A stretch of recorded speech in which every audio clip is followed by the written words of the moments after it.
Hello குட்டீஸ்.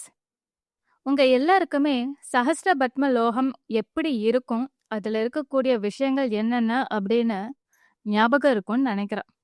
அஷ்டவின்யா மரங்கள், Vidyut ஸ்தம்பம், pyramids, நிக்சின் குளம், ஒரக்கலான ஒரேவியல், அப்புறம் வேரியன், முக்கியமா அனந்த கமலிகா, அப்புறம் சேஷா. இந்த 1000 இதழ்கள் கொண்ட தாமரை வடிவத்துல ஒரு உலகம் இருக்குமா அப்படிங்கிற சந்தேகம் உங்க எல்லாருக்குமே இருக்கும். அதற்கான விடைதான் இந்த எபிசோட். நம்முடைய பூமி உட்பட மற்ற கிரகங்கள் எல்லாமே உருண்ட வடிவத்துல தான் இருக்கு.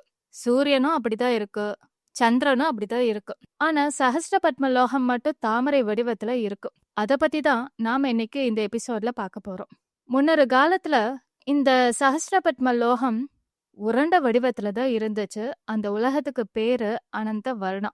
அனந்த வர்ணாவை படைத்தும் காத்தும் ஆட்சி புரிஞ்சுக்கிட்டு வந்தது அனந்தா. இப்ப நம்ம சொல்றோமே அனந்த கமலிகா, அவங்களுடைய அந்த காலத்து பேரு அனந்தா. சஹஸ்ரபத்ம லோகம், அதாவது அது தாமரை வடிவத்துல வந்ததுனால இவங்களுடைய பேரு அனந்தால இருந்து அனந்த கமலிகாவா மாறிடுச்சு. அவ்வளவுதான்.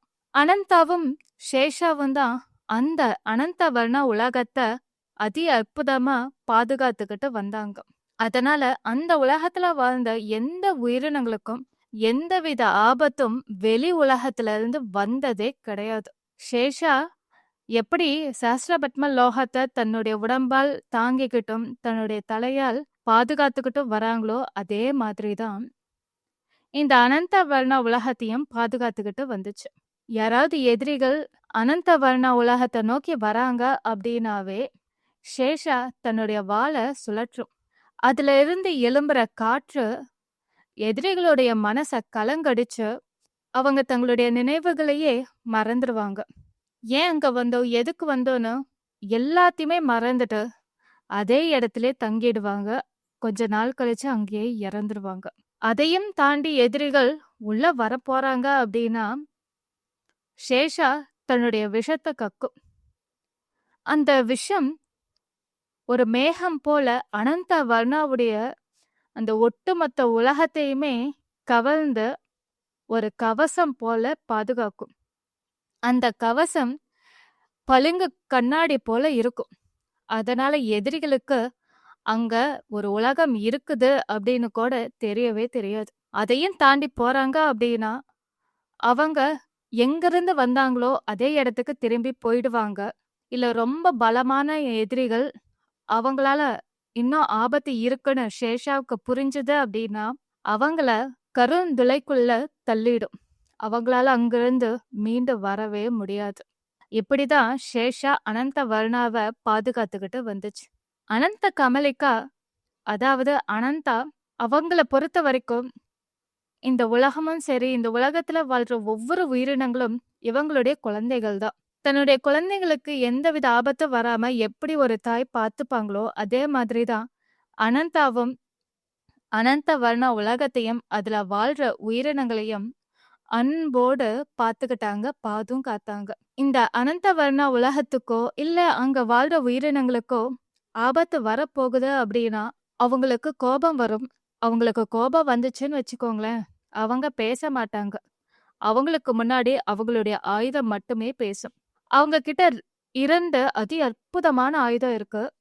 ஒன்னு சக்கரம், இன்னொன்னு வஜ்ராயுதம். ஏதாவது தூரத்துல இருக்கக்கூடிய ஒரு கிரகத்துல இருந்து இவங்களுக்கான ஆபத்து வரப்போகுது அவங்களுக்கு தோணுச்சு அப்படின்னா தன்னுடைய சக்கரத்தை ஏவி விடுவாங்க. அந்த சக்கரம் அந்த உலகத்தை நோக்கி பாயும்.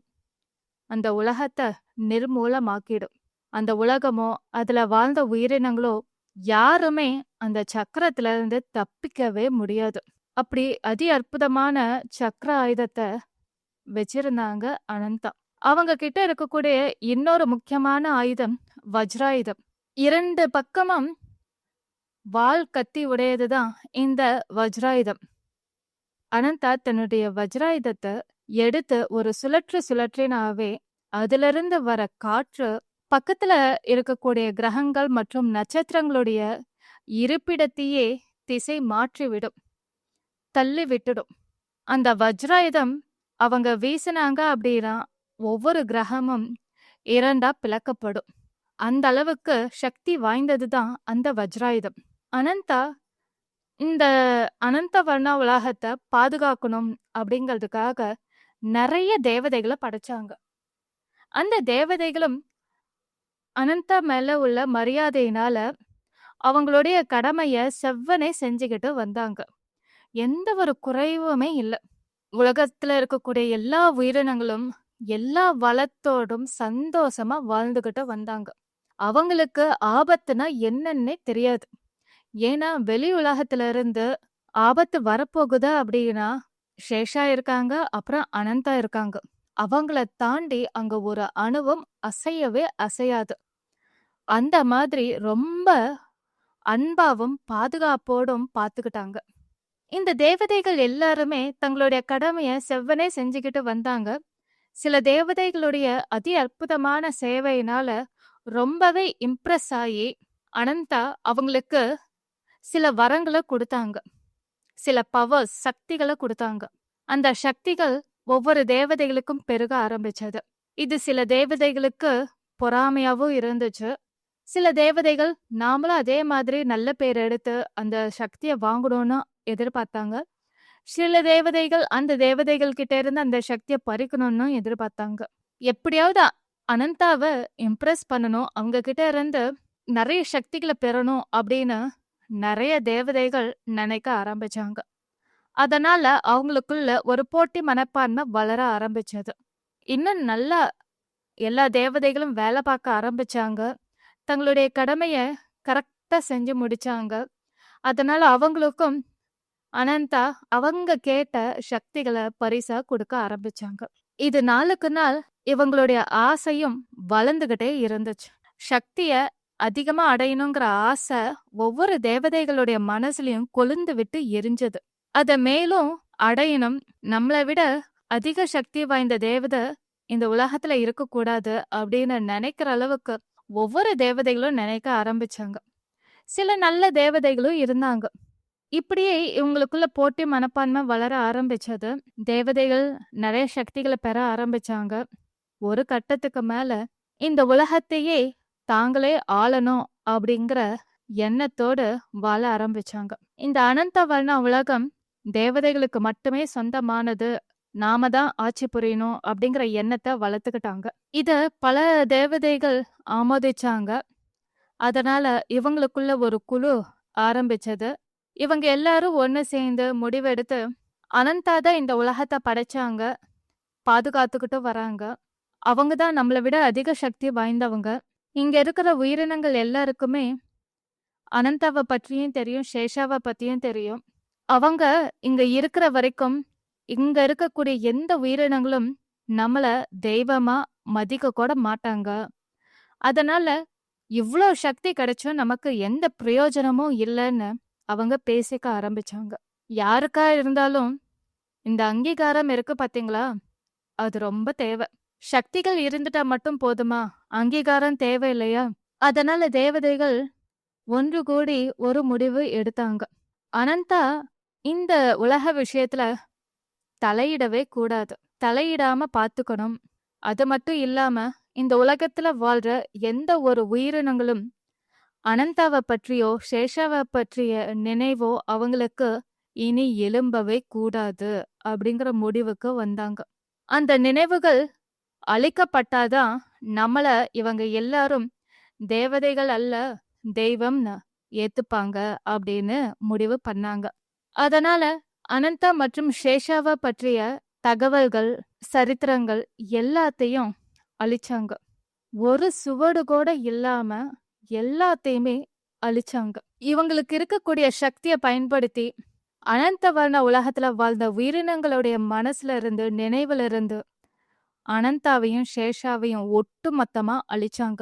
அதுல முக்கியமா வாழ்ந்த ஒரே ஒரு தேவதை மட்டும் அனந்தாவை பற்றிய ரகசியத்தையும் சேஷாவை பற்றிய ரகசியத்தையும் அழிக்காம பரம்பரையா அத பாதுகாக்கணும் அப்படின்னு அவங்க அழிச்ச சில சுவடுகளை சேகரிச்சு பாதுகாத்துக்கிட்டு வந்தாங்க. இது நிறைய தேவதைகளுக்கு தெரியவே தெரியாது. பல காலம் ஆச்சு, பல யுகங்கள் ஆச்சு. அனந்தா இந்த விஷயத்துல தலையிடவே இல்லை. ஏன்னா தேவதைகளும் இவங்களுடைய பிள்ளைகள் தானே. அவங்களுக்கு இருக்க சக்திய வச்சு அவங்க கடமைய ஆற்றுறாங்க. குழந்தைங்க தப்பு பண்ணா கொஞ்சம் போக்கு விட்டுட்டு அதுக்கப்புறம் தானே தாய் கண்டிப்பாங்க. அதே மாதிரி தான் அனந்தாவும் சரியான நேரம் வரட்டும்னு அமைதியா இருந்தாங்க. ஆனா ஒரு விஷயம் அவங்கள ரொம்ப வருத்தத்துக்கு உள்ளாச்சு. என்னதுன்னா, சேஷாவ பற்றியும் அனந்தாவ பற்றிய எந்த ஒரு அடையாளமும் அந்த அனந்தவன உலகத்துல இல்லாத அளவுக்கு தேவதைகள் ஒட்டுமொத்தமா அழிச்சிட்டாங்க. அந்த வருத்தம் அவங்க மனசுல இருந்தாலும் அத அவங்க வெளிக்காட்டிக்கல. நடக்கிறது நடக்கட்டும்னு கொஞ்சம் பொறுமையா இருக்க ஆரம்பிச்சாங்க அனந்தா. தேவதைகள் மக்களுடைய மனசுலயும் உயிரினங்களுடைய மனசுலயும் தாங்கள் தான் நிரந்தரமான தெய்வம் அப்படின்னு பிரகடனப்படுத்தணும்னு முடிவு பண்ணாங்க. யாருமே நான் தான் தெய்வம்னு முன்னாடி போய் நின்னா ஒத்துக்க மாட்டாங்க இல்லையா? சிரிப்பாங்க, கேலி பண்ணுவாங்க, நம்ப மாட்டாங்க. தேவதைகளுக்கு அந்த நிலைமை தான் வந்துச்சு. அதனால இவங்க எல்லாரும் சேர்ந்து ஒரு விஷயத்த முடிவு பண்ணாங்க. அது என்ன விஷயம்னா, பல ஞானிகள், வித்வான்கள், நல்ல அறிஞர்கள், கலைஞர்கள், புலவர்கள்னு இவங்க எல்லாரையும் தேர்ந்தெடுத்தாங்க. ஒரு குழுவ அமைச்சாங்க. அவங்க கிட்ட சொல்லி ஒரு சரித்திரத்த எழுத சொன்னாங்க. ஒவ்வொரு தேவதைகளுக்கும் ஒவ்வொரு சரித்திரம். அந்த ஒவ்வொரு சரித்திரமும் எப்படி அந்த தேவதை இந்த உலகத்துல அவதாரம் எடுத்தாங்க, எதுக்காக அவதாரம் எடுத்தாங்க, அவங்களுடைய சக்திகள் என்னென்ன, எப்படி எதிரிகளை அழிச்சாங்க, அவங்கள எப்படி பூஜை பண்ணணும், அவங்கள எப்படி திருப்தி பண்ணணும்னு அவங்களுக்கான வரலாற இந்த ஞானிகள் அறிஞர்களை கொண்டு எழுத வச்சாங்க. அது அந்த அனந்தவர்ண உலகம் முழுக்க பரவும்படி செஞ்சாங்க. ஒவ்வொரு தேவதையும் தனித்தனியா சரித்திரம் எழுதுனா அது யாராலையும் ஏத்துக்கவே முடியாது. அதனால சில தேவதைகள் ஒரு கூட்டு முயற்சியா குரூப் ஃபார்ம் பண்ணாங்க. அதாவது ஒரு சரித்திரத்துல 7 தேவதைகள், இன்னொரு சரித்திரத்துல 10 தேவதைகள்னு அவங்க குழு குழுவா அமைச்சு அவங்களோடு சேர்ந்து மற்ற தேவதைகளோடு சேர்ந்து இவங்க எப்படி இந்த உலகத்துல வாழ்ந்தாங்க, எப்படி இவங்களுடைய வீரம், புகழ், பெருமை எல்லாமே அதுல பறைச்சாற்றும்படி சரித்திரத்த அதி அற்புதமா ஞானிகள், அறிஞர்களை வச்சு எழுதுனாங்க. அது எல்லா மக்களுக்கும் போய் சேரும்படி செஞ்சாங்க. எல்லா குழந்தைகளும் அந்த சரித்திரத்தை படிக்கும்படி செஞ்சாங்க. அது மட்டுமா, மக்களை தங்கள் பக்கம் திருப்பணும் அப்படின்னா அவங்க 2 ஆயுதத்தை பயன்படுத்தினாங்க. ஒண்ணு, மக்களுக்கு ஆசைய தூண்டணும், இல்ல பயத்தை தூண்டணும். மனிதனுக்கு ஆசை என்னைக்குமே அடங்கவே அடங்காது. ஒரு பொருள் கிடைச்சிடுச்சு அப்படின்னா அதை விட சிறப்பான பொருள் அடுத்த நாள் கிடைக்கணும்னு ஒரு மனிதன் விரும்புவான். அது தேவதைகளுக்கு மிகப்பெரிய வரப்பிரசாதமா இருந்துச்சு. அதே மாதிரி பயம். தங்களை தெய்வமா ஏத்துக்கல, கொண்டாடல அப்படிங்கும்போது அவங்களுக்கு அவங்க வாழ்ற இடத்துக்கு தண்ணீர் பஞ்சம் வந்தது. மழை பெய்யவே இல்லை. அதனால விவசாயம் சரியா நடக்கல. உணவு பஞ்சம் வந்தது. பெரிய சூறாவளி வந்தது. இந்த மாதிரி இயற்கை பேரிடர்களா கொடுத்து மக்கள் மனசுல பயத்தை உண்டாக்குனாங்க. அதனால அதற்குரிய தெய்வங்களை வழிபட்டு அவங்கள திருப்தி செஞ்சா நாம நல்லா இருப்போங்கிற எண்ணத்துக்கு மனிதர்கள் வந்தாங்க. அதே மாதிரி வாழவும் ஆரம்பிச்சாங்க. அதனால மக்கள் மனசுல இவங்க எல்லாரும் தேவதை இடத்துல இருந்து தெய்வமா மாறிட்டாங்க. இவங்க தான் சாஸ்வதமான தெய்வம், இவங்களை தாண்டி எந்த தெய்வமும் இந்த உலகத்துல இல்லவே இல்லை அப்படிங்கிற ஒரு மென்டாலிட்டிய மக்கள் மனசுல உண்டாக்குனாங்க. அதனால நிறைய மக்கள் இவங்க மேல அதீத பக்தியோடும் விசுவாசத்தோடும் இருந்தாங்க. அந்த விசுவாசத்துக்கு பலனா இவங்களுக்கு நிறைய செல்வம் சேர்ந்தது. இவங்க ஆசைப்பட்டதெல்லாம் நடக்க ஆரம்பிச்சது. அதனால அந்த தேவதைய ரொம்ப விரும்பி வழிபட ஆரம்பிச்சாங்க. எனக்கு இந்த தெய்வத்தால இது நடந்துச்சுன்னு அவங்க இன்னொருத்தவங்க கிட்ட போய் சொன்னாங்க. இது அப்படியே பரவ ஆரம்பிச்சது. மக்களும் சும்மா இல்ல, அவங்களுக்குள்ள வித்தியாசம், பேதம் இதெல்லாம் பார்க்க ஆரம்பிச்சாங்க. தேவதைகள் என்ன பண்ணாங்களோ அதே தானே மக்களும் பண்ணுவாங்க. தேவதைகள் தங்களுடைய உருவத்தை மறைச்சுக்கிட்டாங்க. எங்களை நீங்க சிலையா வச்சு வழிபடலாம் அப்படின்னு மக்களுக்கு சொன்னாங்க. அவங்களும் அந்த தேவதைகளுக்குரிய சிலைகள வடிச்சாங்க. கோவில்கள் கட்டுனாங்க. சிறப்பான பூஜைகள் பண்ணி தேவதைகள திருப்தியும் செஞ்சாங்க. பூஜை சரியா நடக்கல, சரியா காணிக்க குடுக்கல அப்படின்னா, மக்கள் அதிகமான துன்பத்த அனுபவிக்க ஆரம்பிச்சாங்க. சில துர்தேவதைகள் ரொம்ப எக்ஸ்ட்ரீமுக்கு போயி, பலி இது எல்லாம் கேட்க ஆரம்பிச்சாங்க. உயிர் பலி கேட்டாங்க. காட்டுல வாழ்ற மிருகங்களுடைய உயிர கேட்டாங்க. இல்ல மனிதர்களுடைய உயிர கேட்டாங்க. அப்பதான் நாங்க திருப்தி அடைவோம் அப்படின்னு. இது நெறைய மக்கள் மனசுல பயத்த விதைச்சது. அதையும் சில பேர் செஞ்சாங்க. அவங்கள திருப்திப்படுத்தினா நமக்கு நெறைய நல்லது நடக்கும் அப்படின்னு. இப்படி தேவதைகள் ஆட்சி புரிஞ்சுகிட்டு வந்தாங்க. மக்கள் மனசு முழுசா கலங்கடிக்கப்பட்டுச்சு. அவங்க எல்லாரும் ஒரு லிஸ்டே வச்சிருந்தாங்க. இந்த தெய்வத்த கும்பிட்டா பணம் கிடைக்கும். இந்த தெய்வத்த கும்பிட்டா படிப்பு கிடைக்கும். இந்த தெய்வத்த கும்பிட்டா உடல் ஆரோக்கியமா இருக்கும். இந்த தெய்வத்த கும்பிட்டா ஆயுள் நீடிக்கும்னு ஒரு லிஸ்டே வச்சிருந்தாங்க. அதுபடி அந்தந்த தேவதைகளுக்கான பூஜைகளை அடிக்கடி செஞ்சாங்க, திருப்தி பண்ணாங்க. அதற்கான பலனும் அடைஞ்சாங்க. இவங்களுடைய அறியாமை நாளுக்கு நாள் வளர்ந்துகிட்டே இருந்துச்சு. இந்த அறியாமை எந்த அளவுக்கு போச்சு அப்படின்னா, மனிதர்கள் அவங்களுக்குள்ள அதிக பேதத்தை உணர ஆரம்பிச்சாங்க. சில பேர் ரொம்ப பணக்காரங்களானாங்க தேவதைகளுடைய அனுகிரகத்தினால. சில பேர் ஏழைகளாவே இருந்தாங்க. அதனால அவங்கள தள்ளி வைக்க ஆரம்பிச்சாங்க. ஏழைகள் தனி, பணக்காரர்கள் தனி அப்படின்னு. ஏழைகளுக்கான தெய்வத்தை அவங்க உருவாக்குனாங்க. பணக்காரர்களுக்கான தெய்வத்தை இவங்க உருவாக்குனாங்க. அதாவது தேவதைகள் தாங்கள் தான் தெய்வம்னு ஒரு சரித்திரத்தை உருவாக்குனாங்க. அதை பிரகடனப்படுத்தினாங்க. ஆனா மக்கள் என்ன பண்ணாங்க, அதுல இன்னும் ஒரு படி ஏறி அவங்களுக்குன்னு ஒரு கம்யூனிட்டி ஃபார்ம் பண்ணாங்க. அந்த குலத்துக்கு ஒவ்வொரு தெய்வத்தை உருவாக்குனாங்க. அந்த தெய்வத்தை கும்பிட்டா மட்டும்தான் இந்த குலம் காக்கப்படும்னு நம்பவும் ஆரம்பிச்சாங்க. இது பல காலம் தொடர்ந்து நடக்க ஆரம்பிச்சது. இது கவனிச்சுக்கிட்டே இருந்த அனந்தா, இவங்க எல்லாருமே அறியாமையில ரொம்ப மூழ்கி போறாங்க. உலகத்துல அனர்த்தமா நடக்குது. அதனால இத தடுக்கணும்னு முடிவு பண்ணாங்க. அதனால தேவதைகள் எல்லாத்தையும் அழைச்சு ஒரு வார்னிங் கொடுத்தாங்க. இனிமே இந்த மாதிரி தப்பு பண்ணாதீங்க. நடந்தது நடந்ததாவே இருக்கட்டும். ஆனா இதுக்கு மேல அறியாமையில மூழ்கக்கூடாது. நான் இங்க ஒருத்தி இருக்கேன்னு நினைவுல வச்சுக்கோங்க அப்படின்னு ஒரு வார்னிங் கொடுத்தாங்க. அனந்தாவை பார்த்த அதிர்ச்சியில இவங்க எல்லாரும் ஸ்டன் ஆயிட்டாங்க. அந்த பயத்திலையும் நாங்க அப்படியே நடந்துக்கிறோம் அப்படின்னு சொல்லிட்டு வந்துட்டாங்க. ஆனா அது கொஞ்ச நாள் தான் ஃபாலோ பண்ணாங்க. மறுபடியும் பழைய மாதிரியே ஆரம்பிச்சிட்டாங்க. இது மறுபடியும் தொடர்ந்து நடக்க ஆரம்பிச்சது. மக்களை பல விதமா பயமுறுத்தினாங்க.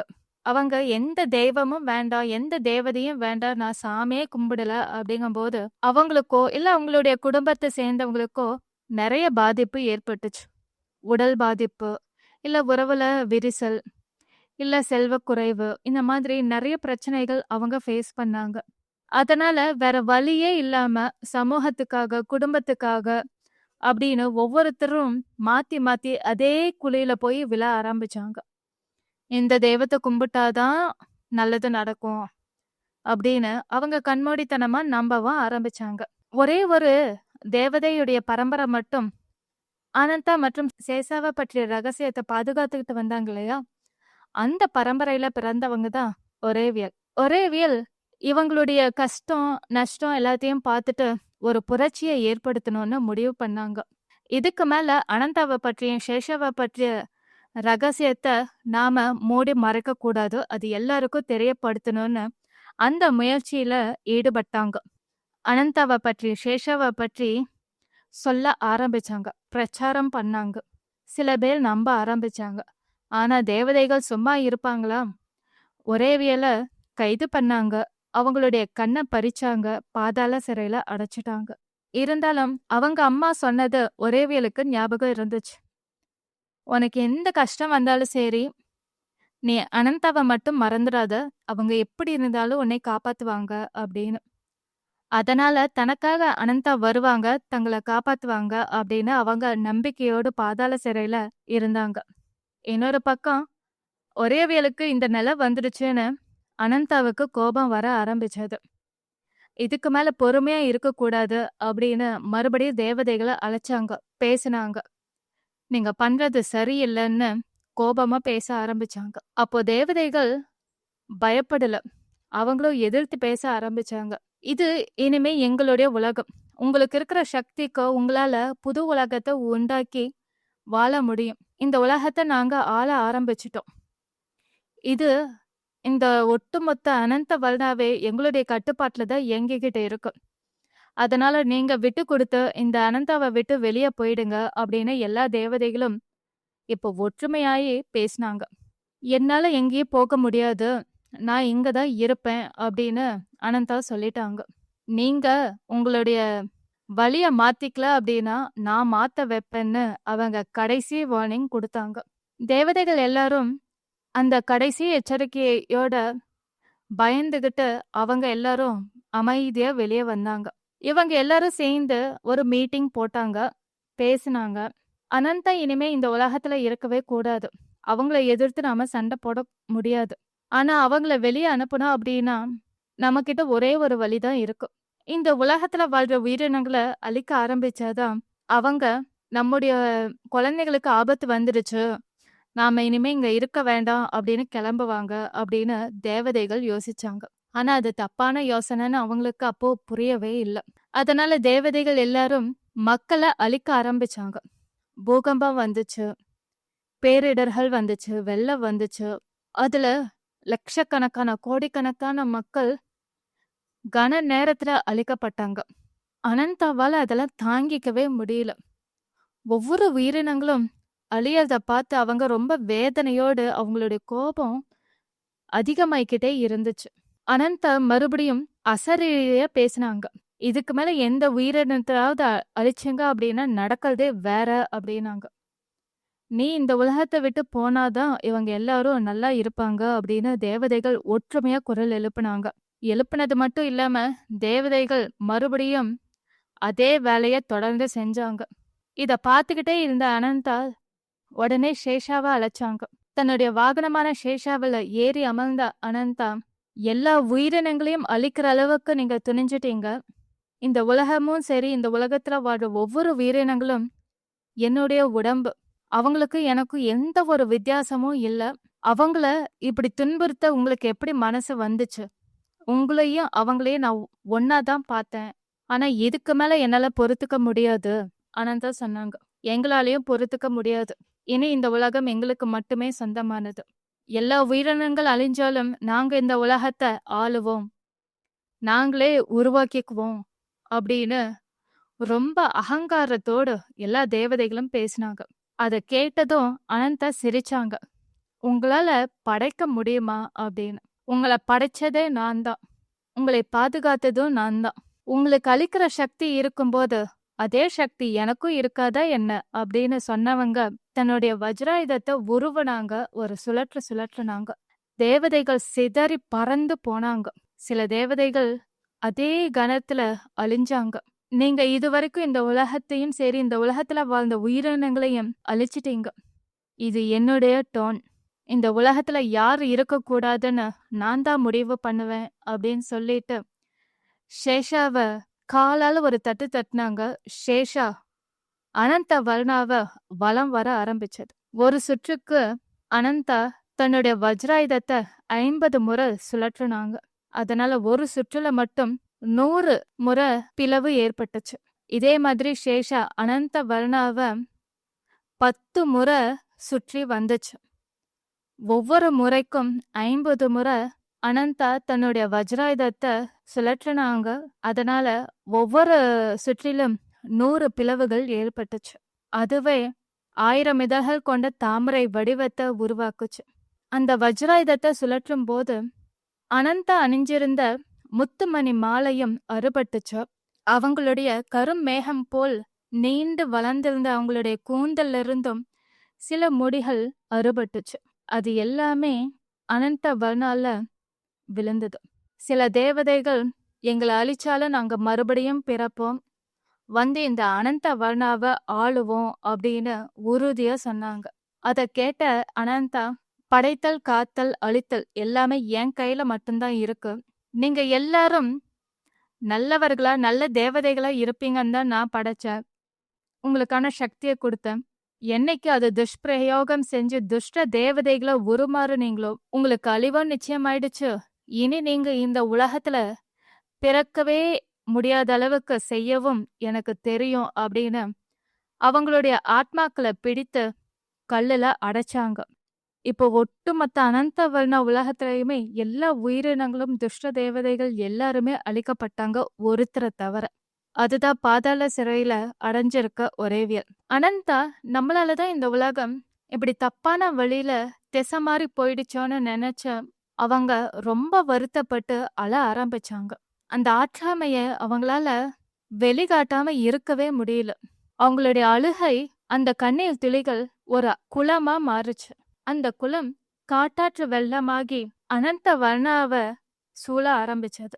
கட்டுப்படுத்த முடியாத அளவுக்கு அது உருவாச்சு.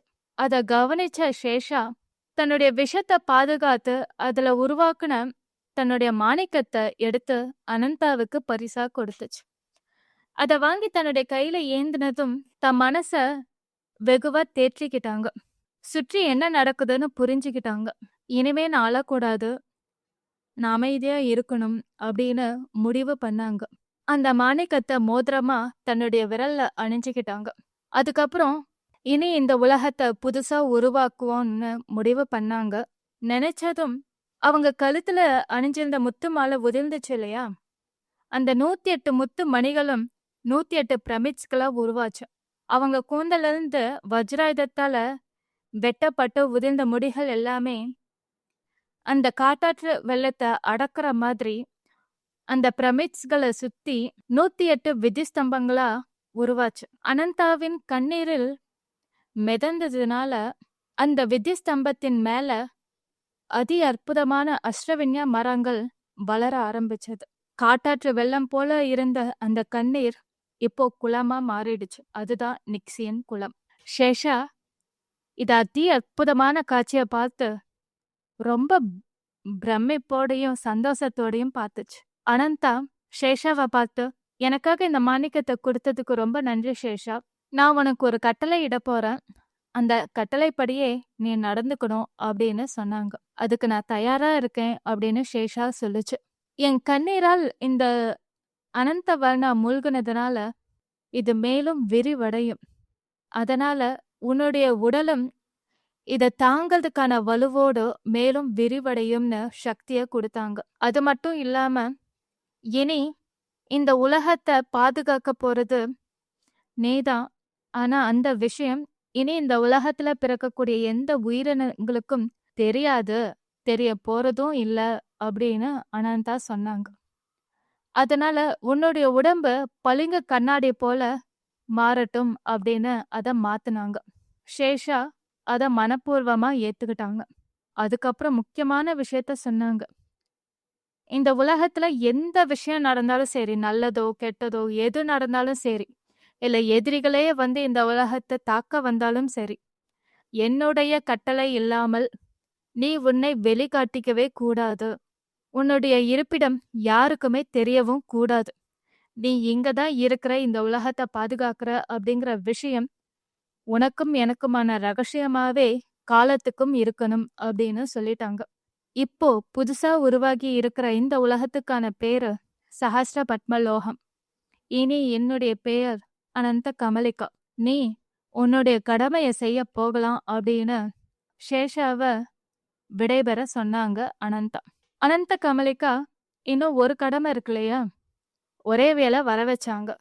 ஒரேவியல் கிட்ட, உன்னுடைய பரம்பரையை என்னை பற்றிய ரகசியத்தை பாதுகாத்துக்கிட்டு வந்திருக்கீங்க, அதை நான் நினைச்சு நான் ரொம்ப பெருமைப்படுறேன். நீ இந்த குளத்துல மூழ்கி எந்திரி அப்படின்னு சொன்னாங்க. கண் பார்வை இழந்த ஒரேவியல் அனந்தா என்ன சொன்னாலும் சரி அதை செய்யலான்னு குளத்துல மூழ்கினாங்க. அனந்தாவும் குளத்துக்கடியில ஓவல் பகுதியான தன்னுடைய இருப்பிடத்துக்கு போய் சேர்ந்தாங்க. அதுல தன்னை மறைச்சுக்கிட்டாங்க. ஒரேவியல் எந்திரிக்கும் போது பல யுகங்கள் தாண்டிடுச்சு. அவங்களுடைய கண் பார்வையும் திரும்பிடுச்சு. பழைய உலகத்தோட நினைவுகள் எல்லாமே ஒரேவியலுடைய நினைவுகள்ல இருந்து அழிக்கப்பட்டுருச்சு. அவங்களுக்கு சேஷாவை பத்தியும் நினைவில்ல. அனந்தாவை பற்றியும் நினைவில்ல. புது பிறவி. அனந்தாவின் கண்ணீரால் உருவான நிக்சன் குலத்துல மூழ்கி எந்திரிச்சதுனால ஒரேவியலுடைய ஞானம் அதிகமாச்சு. தன்னுடைய கண்ணை திறந்து பார்க்கும்போது இப்படி ஒரு அதி அற்புதமான உலகத்தை பார்த்து அப்படியே பிரமிப்போட நின்னுக்கிட்டு இருந்தாங்க. அப்ப அவங்களுக்கு ஒரு அசரீரி கேட்டுச்சு. ஒரேவியல், போன பிறவியில உங்களுடைய குடும்பம் என்னை பற்றிய ரகசியத்தை பாதுகாத்தீங்க. அதனால அதற்குரிய பலனா உனக்கு இந்த பிறவியில இந்த சஹஸ்ர பத்ம லோகத்தை வழி நடத்தக்கூடிய வாய்ப்பு கிடைச்சிருக்கு. நீ என்னைக்குமே உன்னுடைய சக்திகளை பயன்படுத்தவே கூடாது. உன்னுடைய ஞானத்தையும் அறிவையும் மட்டுமே பயன்படுத்தி இந்த உலகத்தை வழி நடத்தணும் அப்படின்னு ஒரு கட்டளை வந்துச்சு. நீங்க யாரு அப்படின்னு ஒரேவியல் கேட்டாங்க. நான் தான் அனந்த கமலிகா, இந்த உலகத்தை பாதுகாப்பவள். என்னை எங்கேயும் தேடாத. என்கிட்ட பேசணும் அப்படின்னு தோணுச்சா அப்படின்னா இந்த குலத்துக்கிட்ட வந்து நின்னு மனசுல நினைச்சாவே போதும், உனக்கான பதில் கிடைக்கும் அப்படின்னு சொன்னாங்க. இந்த புதிய உலகத்தை என்னால எப்படி வழி நடத்த முடியும் அப்படின்னு ஒரேவியல் பயந்தாங்க. நீ பயப்படாத. இந்த ஒட்டுமொத்த சஹஸ்ரபத்ம லோகத்தோட ஒவ்வொரு அணுவிலும் நானே நிறைஞ்சிருக்கேன். அதனால நீ எந்த இடத்துக்கு போனாலும் எந்த பகுதிக்கு போனாலும் என்னுடைய பிரசன்ஸை உன்னால உணர முடியும். உனக்கு துணையா என்னைக்குமே நான் இருப்பேன். இந்த உலகம் எப்படி செழித்து வளரணும் அப்படின்னு நீ நினைக்கிறியோ, நீ உன்னுடைய எண்ணத்தை பயன்படுத்துறியோ, அது நடக்க ஆரம்பிக்கும் அப்படின்னு அனந்த கமலிகா சொன்னாங்க. எனக்கு எதுவுமே தெரியாது. நீங்க என்ன சொல்றீங்களோ அதை கடமையா செய்ய நான் கடமைப்பட்டிருக்கேன் அப்படின்னு ஒரேவியல் அதை மனப்பூர்வமா ஏத்துக்கிட்டாங்க. இது ரொம்ப பிரம்மாண்டமான உலகம். ஒரேவியல் இந்த சஹஸ்ர பத்ம லோகத்தை முழுமையா பார்த்ததே கிடையாது. ஏன்னா இது ரொம்ப பிரம்மாண்டமான உலகம். நான் ஏற்கனவே போன எபிசோட்ல சொன்ன மாதிரி தான்.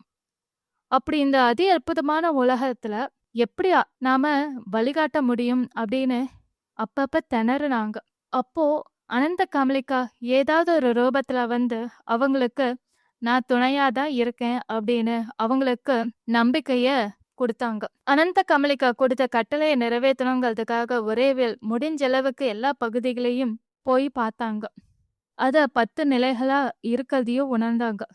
ஒவ்வொரு நிலைகளும் ஒவ்வொரு எலமெண்ட்ஸால உருவானது அப்படிங்கிறதையும் பார்த்தாங்க. அப்போ அந்தந்த நிலைகளுக்கு ஏற்ப ஒவ்வொரு தேவதைகள் இருந்தா நல்லா இருக்கும் அப்படின்னு நினைச்சாங்க. அதை உணர்ந்த அனந்த கமலிகா, உன் எண்ணம் படியே நடக்கும், தேவதைகள் தேர்ந்தெடுக்கப்படுவார்கள் அப்படின்னு அசரீரியா சொன்னாங்க. அதை கேட்டு ரொம்ப சந்தோஷப்பட்டாங்க ஒரேவியர். இப்படிதான் அனந்த வர்ணாங்கிற உலகம் சஹஸ்ர பத்ம லோகமா மாறுச்சு. அனந்தா அனந்த கமலிகாவா மாறினாங்க. ஒரேவியலுக்கு ஒட்டுமொத்தமா அவங்களுடைய நினைவுகள் எல்லாமே மறந்துடுச்சு, அழிக்கப்பட்டுருச்சு. ஏன்னா அததான் அனந்த கமலிகா விரும்பினாங்க. ஏன்னா இப்ப இருக்கிறது புத்தம் புதிய உலகம். இந்த உலகம் அதி அற்புதமான உலகமா நல்லது கெட்டது ரெண்டையும் பேலன்ஸ் பண்ணி இருக்கணும்னு அனந்த கமலிகா விரும்பினாங்க. தீய தேவதைகளின் ஆத்மா கல்லாலான சிறையில அடைக்கப்பட்டாங்க இல்லையா, அவங்க எல்லாருமே இப்போ அமைதியா நிக்சியன் குலத்தின் அடியில தான் எப்ப நாம எழும்புவோன்னு காத்துக்கிட்டு இருக்காங்க. அவங்களுக்கான நேரம் வருமா, அவங்க மறுபடியும் மறுபிறவி எடுப்பாங்களா, அவங்களால இந்த புதிய சஹஸ்ர பத்ம லோகத்துக்கு ஆபத்து வருமா அப்படிங்கிறது தான் நாம பார்க்க போறோம். அடுத்த எபிசோட்ல ஒவ்வொரு தேவதைகளும் எப்படி தேர்ந்தெடுக்கப்பட்டார்கள், ஒவ்வொரு நிலையிலும் அப்படி என்ன அதி அற்புதமான விஷயங்கள் இருக்கு அப்படிங்கிறத நம்ம பார்க்க போறோம். இது உங்களுக்கு ரொம்ப பிடிச்சிருக்கும்னு நினைக்கிறேன். Okay kids, thank you.